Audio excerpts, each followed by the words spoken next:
So, good afternoon, everybody, and thank you so much for joining us this Friday at Secular AZ. If you are joining us, feel free to put your name in the chat or on Facebook. Make sure that you click that little blue button on the bottom so that you are sharing with everybody. As you all know, Christian nationalism is quite possibly the greatest threat to our democracy, and we are your voice for the separation of religion and government. We're a nonprofit organization, and we act as your voice to elected officials all across the state and at every level. So be sure to check out all of our social media channels and like, subscribe, and share. We have some really great programming, including these Friday updates from all kinds of amazing speakers, including historians, authors, elected officials, journalists, etc. Next Friday, we will be speaking with novelist and essayist Patrick Nathan, who will join us on January 26th at noon to discuss the use of mis and disinformation and the weaponization of social media, all to promote fascism. So you won't want to miss that. Sounds like a great discussion. But today, I'm really excited. We are speaking with Dr. Paul Miller.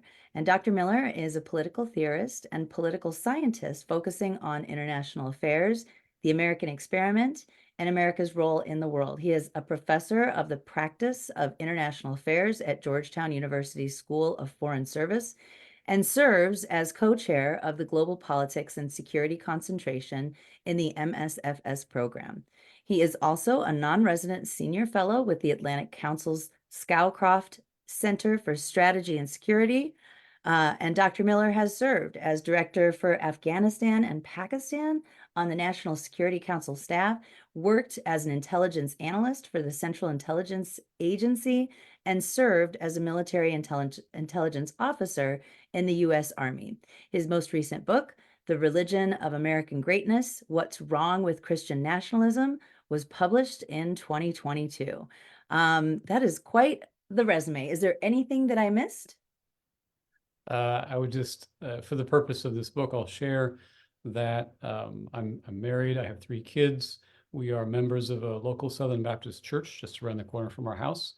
I was raised going to church my whole life and wrote this book out of a desire to understand the relationship between my faith and my country and share some concerns I had about things I saw in the pews around me. So that's where this book is coming from. Right on. Well, with that, I'm going to let you go ahead and take the reins here. And for everybody who's watching, if you do have questions, feel free to put them in the chat. We'll save them until we get to the end of the discussion. So feel free to engage. And I'm just going to pass it over to you, Dr. Miller. Thank you so much, Jeannie, and thank you for hosting me and inviting me to speak to your audience. And thank you to all of you who are logged in. I appreciate your time. Don't take it for granted, and I hope that this is worth a bit of your time on this Friday afternoon. I'm here on the East Coast, so it's Friday afternoon on a snowy day outside of DC. So this is a book that I wrote about Christian nationalism. As I just shared, I wrote this out of concern to understand something of my own faith tradition. I am a Christian and I'm an American, and these are 2 separate things, but they're related, they're intermingled, sometimes in confusing ways for American Christians. I hear many American Christians expressing a lot of concern about the state of America. The narrative is often that our country is deteriorating, there's moral decline, there's a sense of kind of a growth of or a decline of public morals.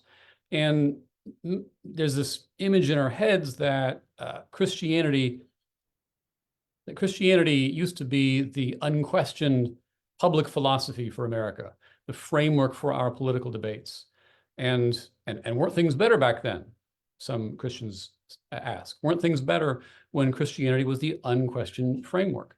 And so don't we need to get back to that? Don't we need to return to some earlier sense of what it means to be an American and recentering Christianity in our public life?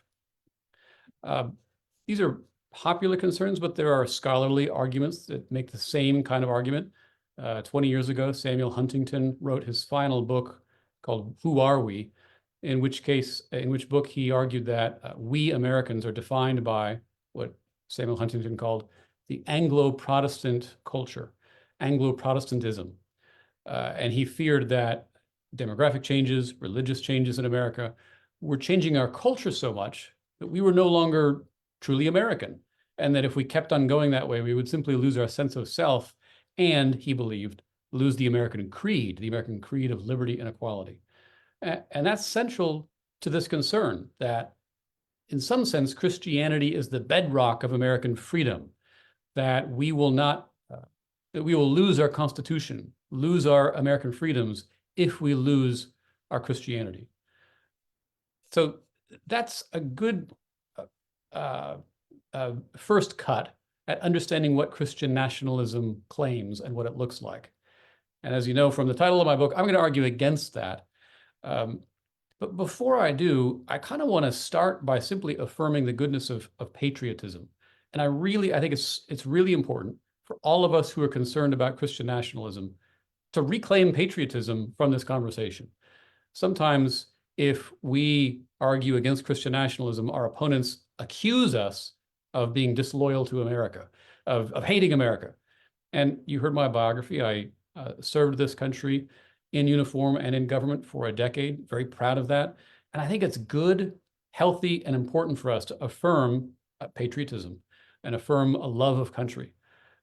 Patriotism is simply a loyalty, an affection, a gratitude for where we came from, for our homes, and for the institutions that inducted us into civic life. I do prefer to root patriotism in gratitude more than pride. A lot of people talk about being proud of being an American. Well, I am, but it's not an achievement. I did not achieve being an American. So I prefer to speak of gratitude because it's something I received. It's a gift. And so out of my gratitude for my country, I do seek to give back and make it better. That is key. A patriot is someone who loves his or her country and seeks to make it better, which means we do have the ability to lovingly see our own faults and flaws, to lovingly see where we may have gone wrong so that we can do even better. C.S. Lewis, one of my favorite authors, he wrote, when he talked about the four loves, he said approvingly that there is indeed the love of home, the place we grew up in, of all the places near these and like them, a love of old acquaintances, of familiar sights and sounds and smells, a love for the way of life, and more. And that's a good description of patriotism. And again, I want to commend that. I think that we should cultivate a love and a gratitude for where we come from. And it's important to do that to reclaim those from the conversation about nationalism. Nationalism is quite different. Nationalism is not merely the love of country. It's rather an argument about how we define our country. Nationalism is a political ideology about how we define countries, and it turns out to be an ideology about what government is for, what is the purpose, the role, the jurisdiction of our governments. In the nationalist view, nations are defined by a specific cultural identity or a cultural template. And it's a political ideology that says our cultural and our political boundaries should overlap exactly one-to-one. Essentially, that governments have a job of enforcing one particular cultural identity. To give you an example, think of a checkerboard or a chessboard, right? 8 by 8 squares, 64 squares, with very clear lines that demarcate one square from another on that checkerboard. And a nationalist looks at the map of the world's cultures and sees something like a checkerboard. There is one square that's called France, and within that box is contained the true essence of Frenchness. It's not just France, the political entity, it's French culture, it's the Riviera, it's sitting at a sidewalk cafe sipping espresso, viewing the Eiffel Tower. It's whatever it means to be French is in that box. And the French government exists to maintain the borders, not just the physical borders of France, but the cultural borders, to guard that essence of Frenchness. And to the nationalist, it's very easy to distinguish one box from the other. So this is the box for France, that's the box for Germany, the one over there is for Italy, and we can all tell the difference between them. So the American Christian nationalist looks at the box called America and says, I know what that is. That's a Christian nation. and the American government must keep it that way. If you want a single sentence definition of Christian nationalism, it's the belief that America is a Christian nation and a belief that the government ought to keep it that way. A belief that America is a Christian nation and the government ought to keep it that way.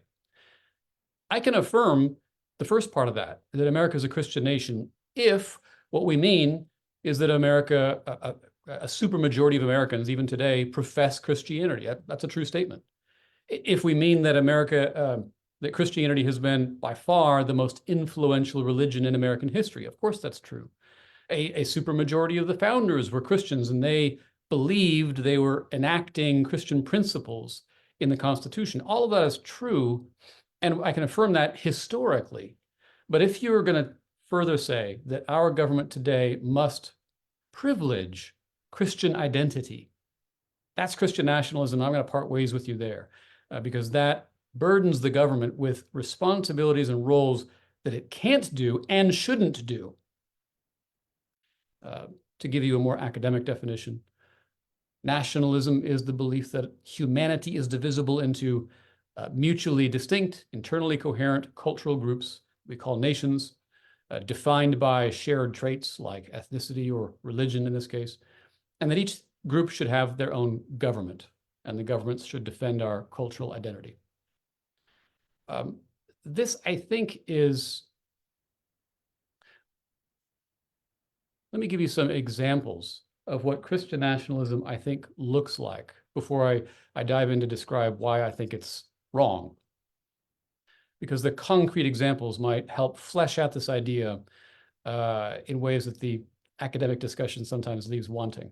I'm a political scientist. I like the abstract stuff, but I know that it's helpful to give some concrete examples. So, for example, I think Christian nationalism looks like something called the Patriot's Bible, and you can find this on Amazon. It's a Bible with study notes that shows how the history of the United States connects the people and events of the Bible to our lives in the modern world. The story of the United States is wonderfully woven into the teachings of the Bible. I think that's a good example of Christian nationalism. Christian nationalism looks like the Patriot Church Network, which is a network, quote, of spiritually active, governmentally engaged grassroots efforts designed to take back our communities and fight against the forces that are, quote, destroying the very cultural and religious fabric that makes the USA so special. Right? There's an implication there, isn't there, that our religious foundation makes America special, and we have to keep it that way. Christian nationalism looks like the 29% of Americans who believe that the federal government should declare the United States a Christian nation. That's pretty clearly Christian nationalism right there. Or the 65% who believe that it is important to be Christian to be, quote, truly American, to be truly American. That I find quite surprising, that 2/3 of Americans believe that you have to be a Christian to be considered truly American. Christian nationalism also looks like a candidate for the United States Senate a couple of cycles back, who tweeted his opposition to Afghan refugees resettling in the United States because, in his words, they did not share our, quote, Judeo-Christian way of life. And again, to be clear, this is somebody opposing the welcoming in of refugees who were fleeing from tyranny and terror because they weren't Judeo-Christian enough to fit in with America. It wasn't Josh Hawley. It was, I can't remember. It was somebody who lost their bid in Ohio or Pennsylvania. More widespread, one more picture here, two more pictures of Christian nationalism. It's the very widespread practice of citing Psalm 33:12, blessed is the nation whose God is the Lord, or 2 Chronicles 7:14, if my people who are called by my name humble themselves and pray and seek my face. And using those verses to refer to the United States. This is actually very, very common. If you see around evangelical circles, particularly around Memorial Day and the 4th of July, you'll see Star Spangled Cross with those verses, one or the other verse.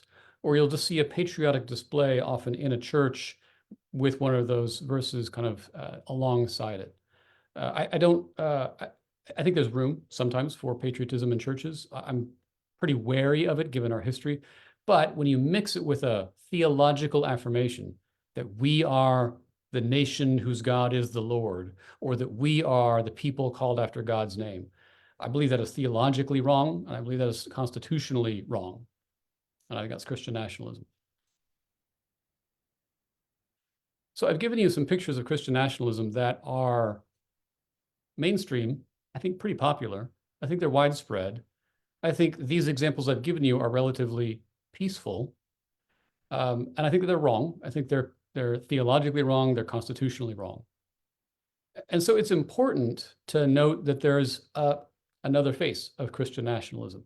And I don't want to paint all Christian nationalists with the same broad brush. There's really a spectrum here.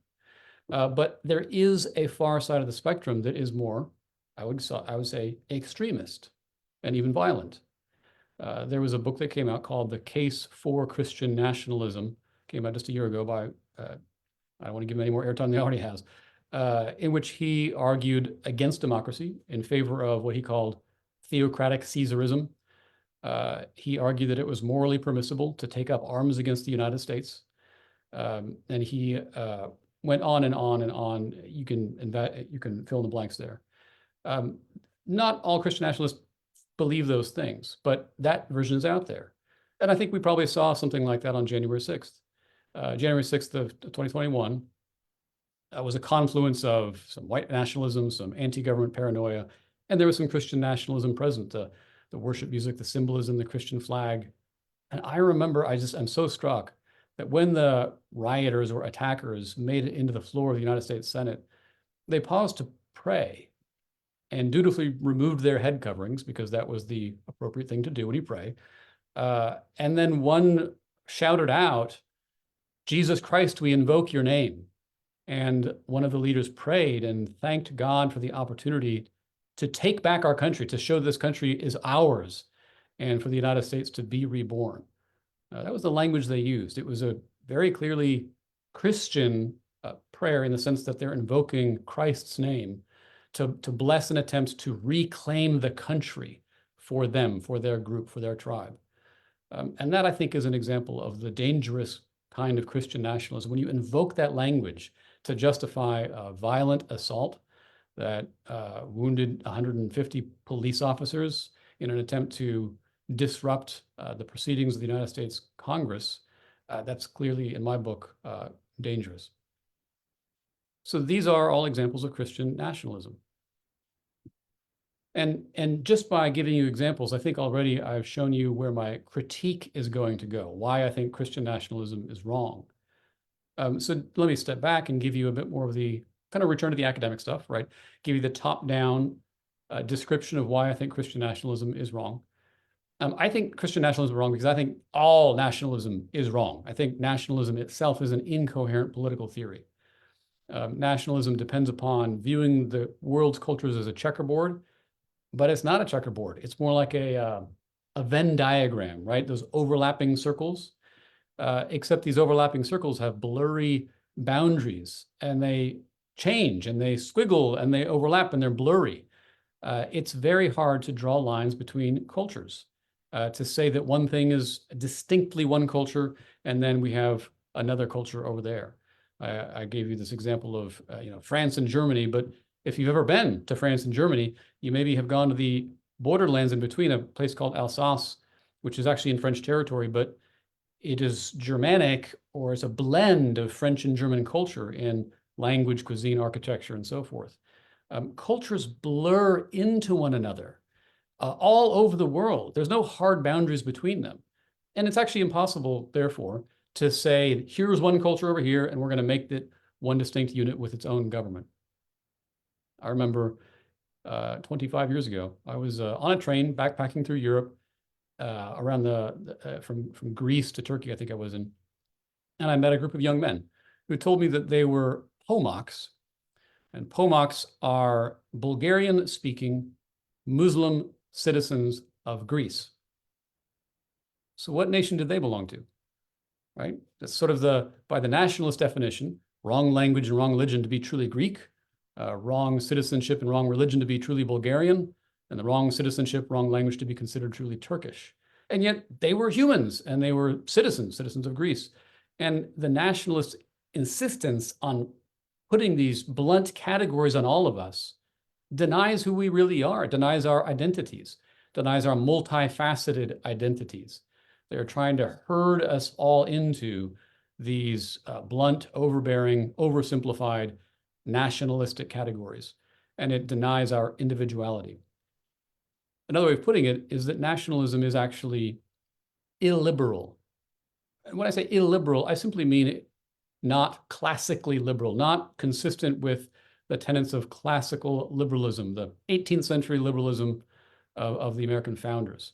The American founders wanted to set up a system that respected individual dignity and equality and rights. And nationalism doesn't do that. When a nationalist government tells you and I, this is our official culture, it's also saying, you're not one of us, to any cultural minorities or religious dissidents. And I probably don't need to cite all the replete examples in American history of that happening. You maybe have heard some Americans say, we're the real Americans. Pause for a moment to think what that implies about everyone else, about all the other people who aren't like the real Americans. Are they fake? Are they temporary? Are they second-class Americans? That's the illiberal attitude that nationalism fosters, at the very least. And it can certainly foster some illiberal laws and behaviors and treatment as well. That's why I think Christian nationalism, even though it speaks the language of Christianity, it can be profoundly un-Christian or uncharitable in its effects. I think it's unloving, it's inhospitable, if not outright oppressive, towards minorities, ethnic minorities, religious minorities, by whomever, by saying to them, you're not one of us. Now, let me give a relatively benign example. And it's a fun example because I find this to be kind of silly. And it's helpful sometimes to find the humor in it all. There's a book a couple years ago by Rich Lowry, who's the editor of National Review, who is in favor of nationalism. His book is called The Case for Nationalism. He's got a book on the Bible, he's got a book on the British, and he says, we are a Christian British people, and we should stay that way. He says the whole point of nationalism is to preserve the cultural nation, to remain who we are. We are British and we are Christian. But he wants to guard himself against accusations that he's racist. And he says American culture isn't entirely or intrinsically white, despite the fact that he said British. And he highlights non-white influences on American culture. And he cites jazz. He says, okay, jazz is great. Jazz is quintessentially American. We love jazz. So let's celebrate jazz as a non-white example of American culture, but also let's remain American. So I have a question. If you were an American nationalist around 1910 or 1920, what's your attitude towards jazz? It wasn't pretty. I actually did some research to look it up, and there were white critics of jazz who said really ugly, nasty, racist things about jazz. It's jungle music, it's voodoo music, taking us back to Africa. Like, they were really ugly about it. But that's the attitude that you're going to have if your goal is to preserve the cultural nation as it existed 100 years ago. If you want to celebrate jazz, and I think Lowry is right to celebrate jazz, you have to recognize the preconditions that allow something like jazz to happen. And the precondition is cultural change, cultural fluidity, cultural overlap, not preserving the cultural nation. We have to be open to all the change, the reinvention, the reappropriation, the mixing and the mingling. That's quintessentially American. And that's the opposite of nationalism. If we want to preserve the best of what America has and the most unique things that America's invented, we have to preserve those preconditions, which is an openness to change and to diversity. So that's just one example, I think, of where the nationalist argument completely falls apart on a relatively innocuous example.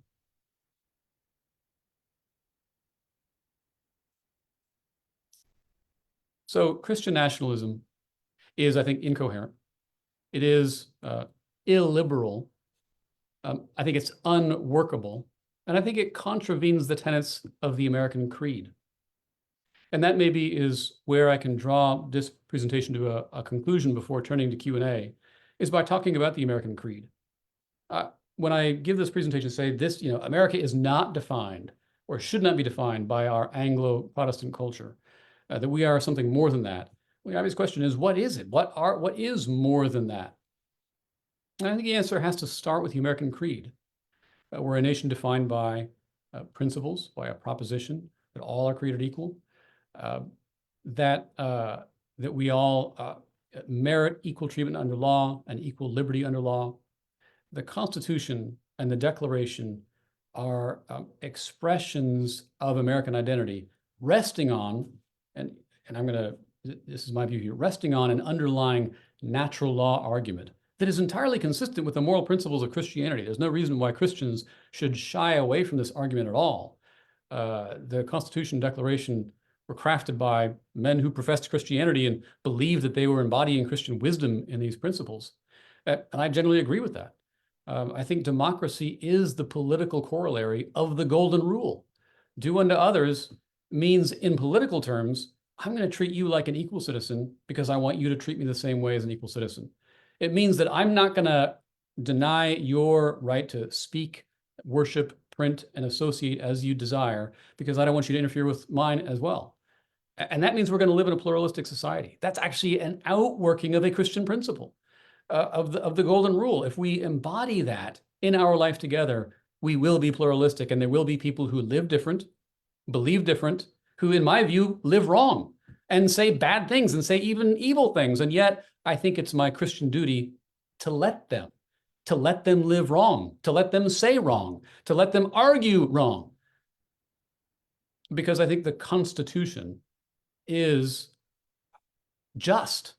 And I think the preservation of the Constitution is wise, prudent, and I'll even say a Christian principle. As a Christian, I think it's my duty to work to uphold, maintain, safeguard, and protect the Constitution of the United States as the cornerstone of our American identity and as the only workable framework in a pluralistic society. I took that oath to maintain and preserve the Constitution as an Army officer, as an intelligence officer, but I would do the same just as an American citizen. I tell people, I've now become a single issue voter, and my single issue is the Constitution. If you want to seek justice, if you want to govern righteously, hold on to the Constitution, hold on to the Declaration, hold on to the rule of law, hold on to equality and religious freedom for all citizens, even for non-Christians. I think that is the first mark of American identity. That is who we are as a people. And if there's one thing I'd add to the creed, it would be the history, the story of the creed. I think I'm persuaded that pure creedalism isn't quite enough to bind the people together. I think that we need to understand that we have a common story. It's a story of our living out the creed more truly across the generations. And it's important as Americans that we acquaint ourselves with that story, that we find ourselves in that story, that we appreciate how that story has brought us to where we are. This is part of patriotism. It's part of being grateful for the story so that we can take the story into the next chapter, so that you and I can step into the story of American democracy, find out where we can contribute, pitch in, make it better, and preserve what we've got for the next generation. That's my duty as a patriot, and that's my identity as an American, and that's my service as a Christian. So I'll stop there. Thank you so much for listening, and I look forward to your questions. Okay, let me go ahead and scroll up here, make sure I'm not missing anything. Mars says, affirm that historically, please, that the founders were all Christians trying to establish a Christian government. I think that's the question. Okay. And what is the question exactly?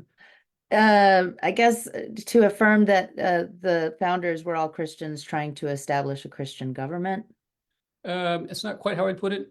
So they certainly lived in a Christian cultural world, and almost all of them would have said they were Christian. Probably all of them would have said they were Christians. There was certainly many of them whom I would pretty confidently say did not adhere to Orthodox Christianity. Thomas Jefferson, Benjamin Franklin was a deist. There was heterodox beliefs in the air. I don't think you could say that they affirmed to create a Christian government. Rather, what I'd say is they would have pointed to the Constitution Declaration as embodying Christian wisdom. I think that's a fair statement. Look, Christianity was sort of the standard of political correctness. Nobody could openly not be Christian at the time. And they sought to build an example of justice unseen in the world of that date. And they drew on the Bible. They also drew on classical antiquity, on Rome and Greece, and they tried to synthesize the best of what they understood from those sources. So you can certainly see the influence of the Bible and of Christianity, of Judaism, and of Rome and of Greece. And a lot of their early modern English forebears, which was also heavily Christian. So you can see that influence there without affirming we have to continue to privilege Christianity in public life. That's where I would draw the line. Right. Okay. Mark is asking, how do we get the USA back to the spirit that President Kennedy promoted and ask not what your country can do for you, but what you can do for your country? Yeah.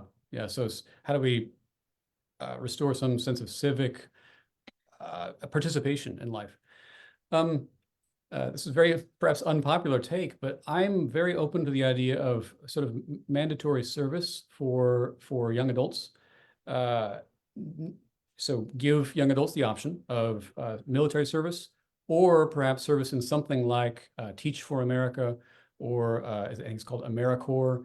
There should be avenues for young people to be part of something bigger than themselves in an act of service to the nation. And that, I think, gives people a sense of being in this together. My basic training platoon was, up to that point in my life, the most diverse group of people I'd ever belonged to. It was about 40% Black, 40% white, and 20% Puerto Rican. And in that point in my life, I'd never belonged to that diverse of a group before. And we were all in it together. It was one of the most formative experiences of my life. I got to learn how to shoot and throw a grenade and march, and it was, for me, a lot of fun. And then just a couple of years later, I was in Afghanistan with my unit, fighting alongside a multinational coalition alongside Afghan soldiers in what I still believe was a just fight. So that kind of common experience with a diverse group of people creates a sense of common identity.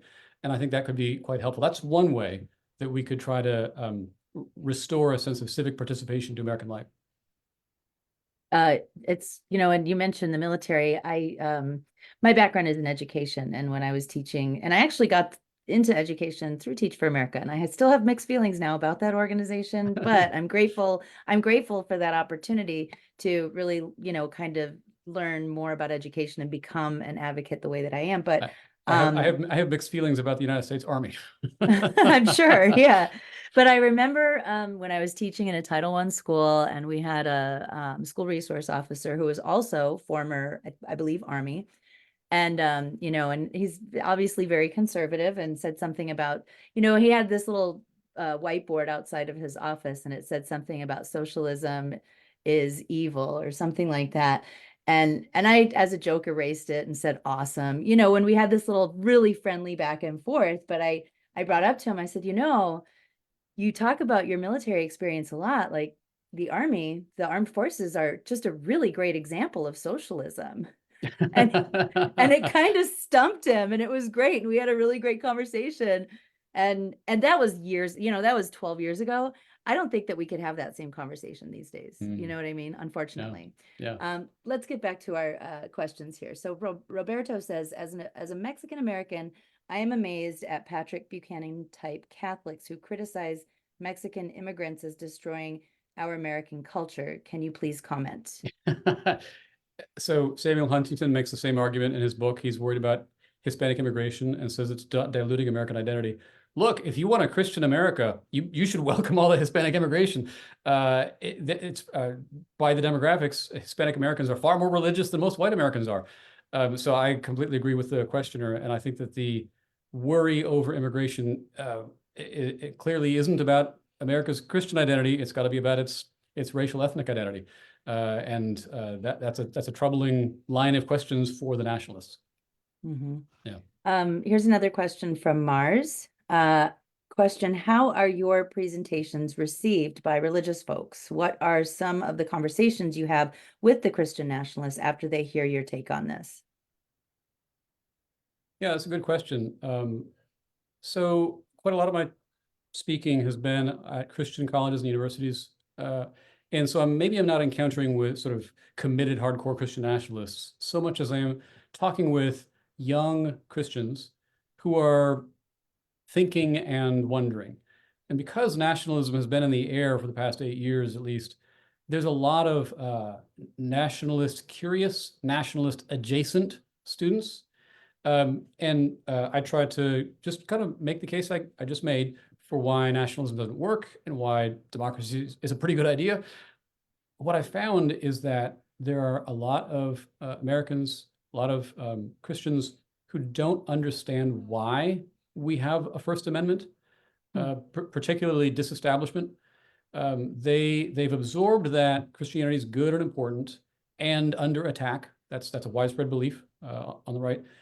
And therefore, they want to fight back by restoring the church to its rightful place at the top of society. And so a lot of my conversation is about why disestablishment is a good idea. And in fact, I think as a Christian, disestablishment is a biblical idea.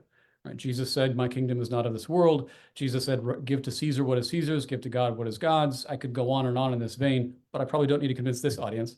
I am comfortable with a more accommodationist interpretation of the First Amendment. I don't think state-sponsored secularism is a good idea.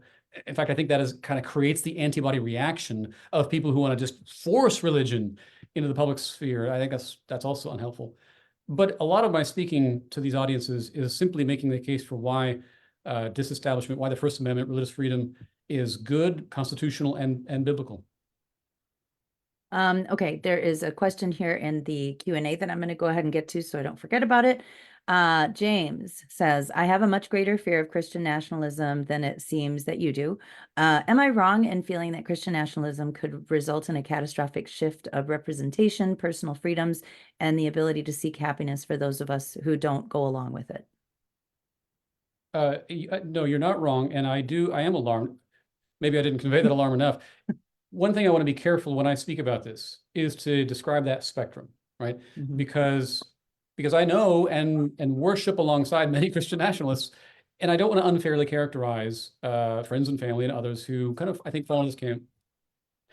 And I think it's helpful to keep that spectrum in mind. The far end of the spectrum, the January 6th rioters deeply alarm me, and they belong in jail.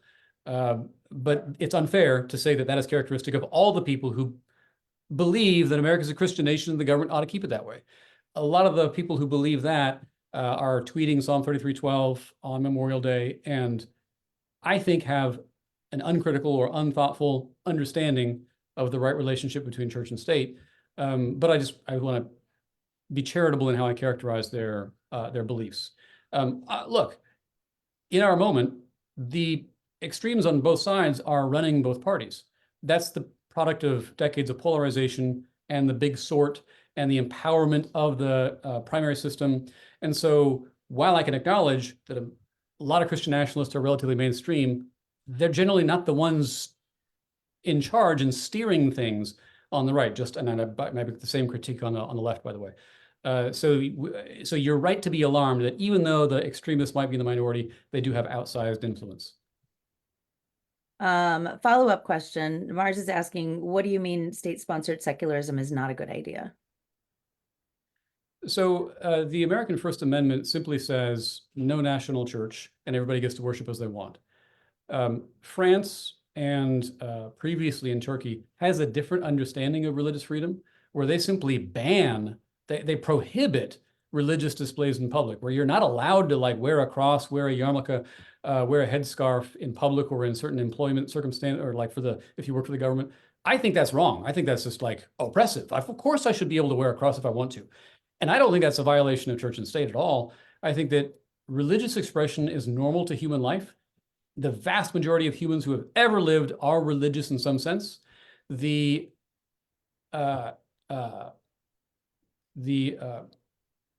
this might sound a little inflammatory, the secular elite at American universities who want to create a world for them don't represent humanity.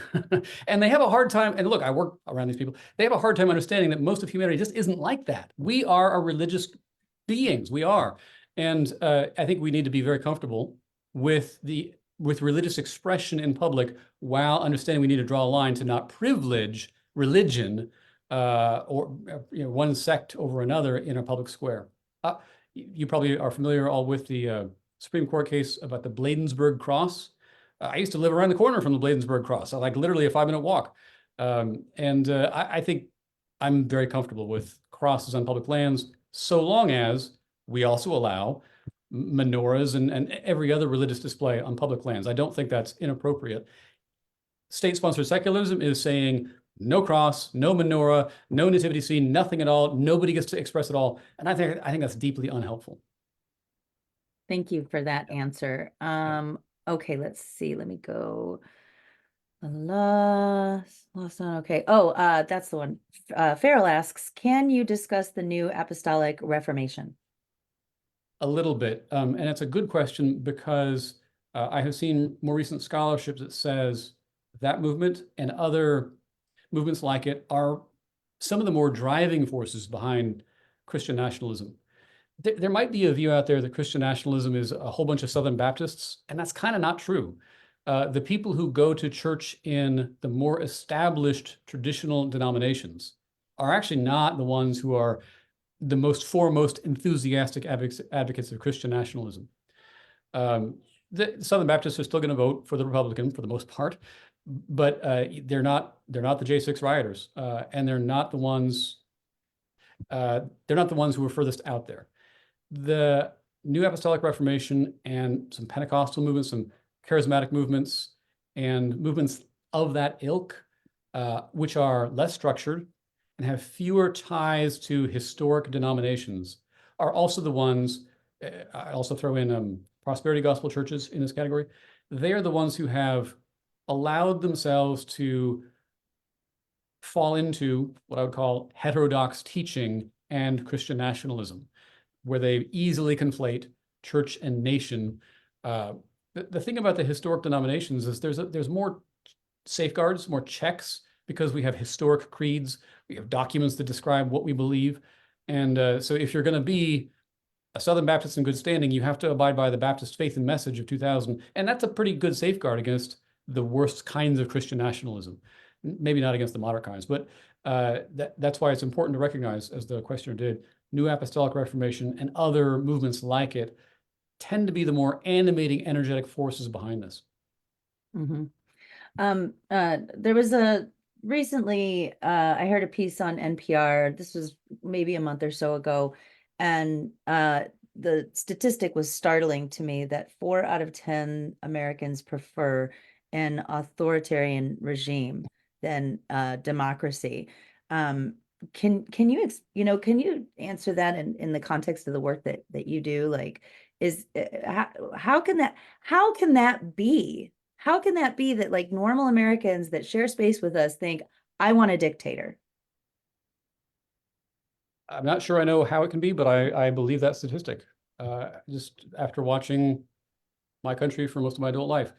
We've been talking about Christian nationalism and stuff on the right, but let's remind ourselves that there are some, I would say, authoritarian tendencies on the left as well. The left spent the 1990s imposing campus speech codes and policing what we're allowed to say. That would be my example of a kind of authoritarian impulse on the left. And we saw that kind of reach almost a parody of itself in recent years.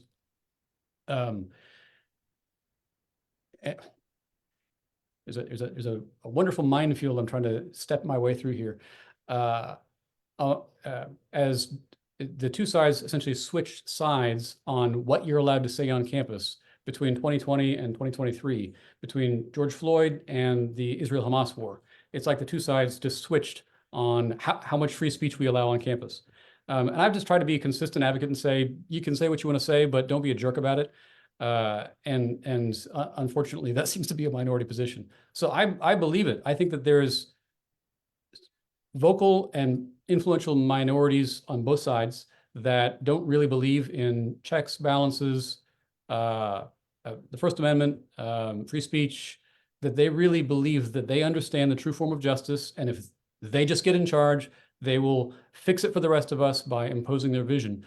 And all we can do is make sure they don't win. Mm-hmm. Another thing that came up just recently, Charlie Kirk and somebody else, Charlie Kirk with Turning Point USA. Turning Point USA just so happens to be in Scottsdale, Arizona, where he bought a multi-million-dollar home recently. But I read something recently about him and some other one of those, kind of Christo fascist or whatever you want to call them leaders saying that we need to infiltrate the churches, and the church leaders need to challenge the First Amendment by explicitly endorsing candidates. And he wants like this kind of blitz of evangelical churches. What are your thoughts on, like, when you talk about free speech, like how free should it be? Does that mean that these folks should be able to direct their flock about who they should vote for?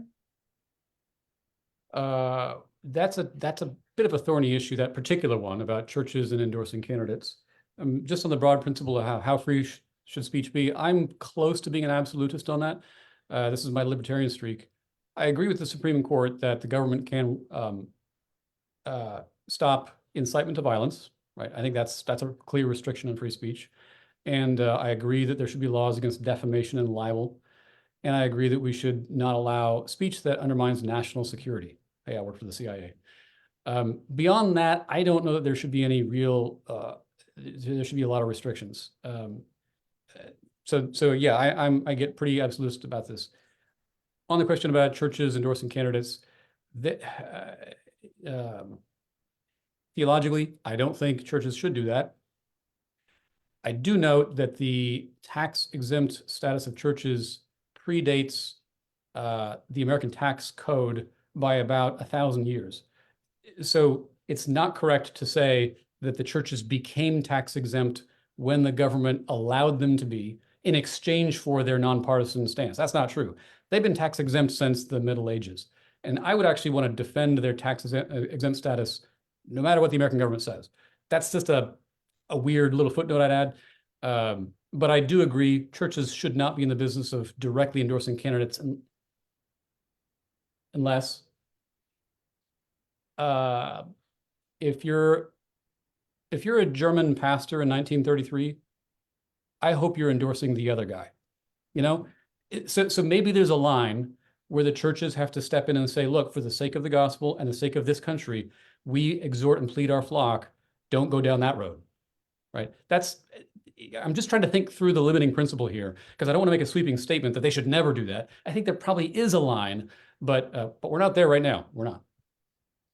Thank you. I appreciate you coming to speak with us, because I guarantee that you have vastly different beliefs in certain areas.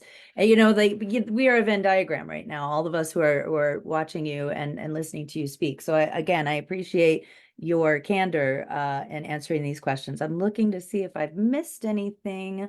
There's mostly go ahead. Thank you for that. And I think it's important to recognize that we can and should be allies and co-belligerents in a common effort, and we don't have to agree on everything. There are some things that are more important, and then once this is over, we can go back to disagreeing again. And if anything, this should be a lesson for us about the form of justice and the Constitution that we should seek to rebuild in the aftermath, where we should allow ourselves to disagree about these things. So that would be my plea, is that let's not forget that we're allowed to disagree, and let's let our laws reflect that. Mm-hmm. Yeah. Okay, real quick, let me see if there's mostly comments here. Let's see. Diane, who is our head of legal here with Secular AZ, Diane Post. Absolutely not true that any extremes are running the Democratic Party. I would have to agree that it's probably the corporate Dems who are running things for the most part. So just a friendly disagreement there. Let's see. Mars says paying taxes and upkeep fees for religious monuments is not something I would like to do as an atheist. Okay. Let's see. Here's another one from Debbie. I am against the expense to taxpayers for religious displays on public property. It doesn't work to offer the opportunity to Jews and others. It never happens equally. I've lived under the cross at the Mount Soledad cross all my life. They made it into a military memorial to disguise its decades-long history as the Easter Cross. What non-Christian wants their place under a Christian cross? Another one from James says, for Dr. Miller, our founders came from Europeans escaping religious controversy, hence the First Amendment. Let me, if I can, Go ahead. I'm going to say something about the cross. Sure. I think I understood that I would be pushing a button or so with that. I want to say, as a Christian, I don't care that much. I don't think it's important to me as a Christian to have the cross in public lands. I really don't. And the Christians who do think it's important, they worry me more than whether or not the cross stays. Because what it seems to me is some Christians want the cross up there because they want to inscribe Christian supremacy on the landscape. And I oppose that. You mentioned, the questioner mentioned how they disguise the purpose of the cross by turning it into a military memorial. Yeah, that's what the Supreme Court said about the Bladensburg Cross. It's become a civic symbol, not a religious symbol, therefore it can stay. And my response is, okay, if it's a civic symbol, why do Christians care? Like, we have successfully emptied it of meaning, and that should be of concern theologically to Christians, that we've made the cross empty of meaning. I don't like that at all. Again, I don't think the solution is to ban all religious displays in the public. That's not the solution. My solution in my church is to say, why do you care so much? I care far more about true gospel witness, the love of my neighbor, and so forth. That should be what we care about as Christians, not getting our symbols protected at all costs. Yeah. All right. I think I managed to get all. Debbie says, I greatly appreciate his scholarship and opinions about everything. Quite frequently we do, tend to have members of the choir preaching to us, or whatever that metaphor is, right? So, we have about 7 minutes left, and this is how I try. Oh, wait, hold on. New message. Goodness. Okay. So these conversations sometimes, especially, I don't know about everybody else, but the closer we get to November 2024, I feel my anxiety just swelling up. I worry about the tone in our country. I spend time at our state's capital here, and I've never seen it more divided. I've been going down to the Capitol now since about 2010, and I've never seen the kind of division, despite the fact that one party has a 1-seat majority in each chamber. So we have this kind of anxiety, and sometimes it's hard to find hope. You study this kind of stuff on the regular. And so what gives you hope when we're talking about such divisive times? You're not the first person to ask me that kind of question after this talk, because I think people really need and want to hear something good. And I have one message of hope, but it's a theological hope, right? And it's a message I can give to a Christian audience, which is, I hope in Jesus, and I hope for the kingdom come, and I hope to love my neighbor. But as a political scientist, speaking to Americans, I share your anxiety, and I think that your anxiety is merited. I think that the American democracy is more fragile than we like to admit. And I don't say that to inspire panic or doom and gloom, but rather to say that your advocacy, your efforts, they really matter. So keep it up. Don't despair. Recognize that, gosh, I don't want to be melodramatic here, but recognize that this is a moment in American history and American democracy where things could kind of flip either way. They really could. And so keep it up with steady, patient work day by day and year by year. Should Trump win? As a political scientist, I would say American democracy would face a serious challenge. But it's not a but.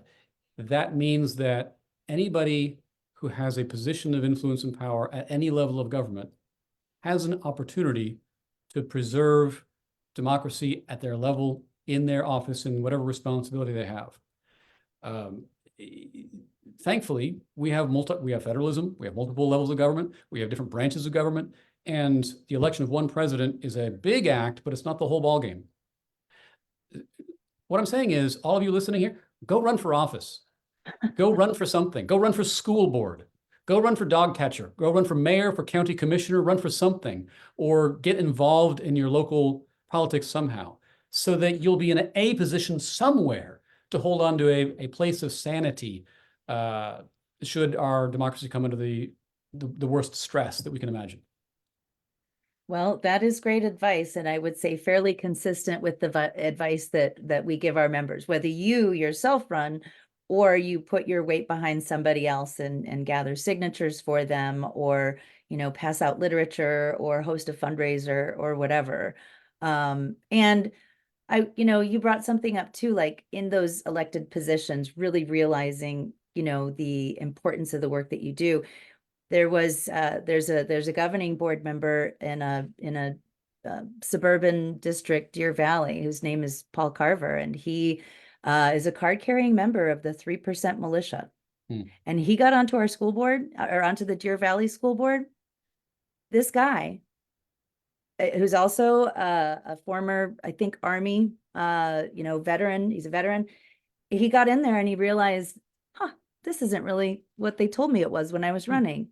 And he's a rule follower, he's an Army guy. And so I've never seen a board member more thorough or more thoughtful in their discussions and their decisions as him. And so he really gives me hope. I mean, if somebody like that, who we thought was going to be the worst guys to get into that office, can get in there, say, all that stuff that they were saying about litter boxes in classrooms or teachers indoctrinating, none of that is true. And in fact, teachers are some of the hardest working people. And this guy is now consistently gathering donations for the most vulnerable students in his district. So really encouraging to hear.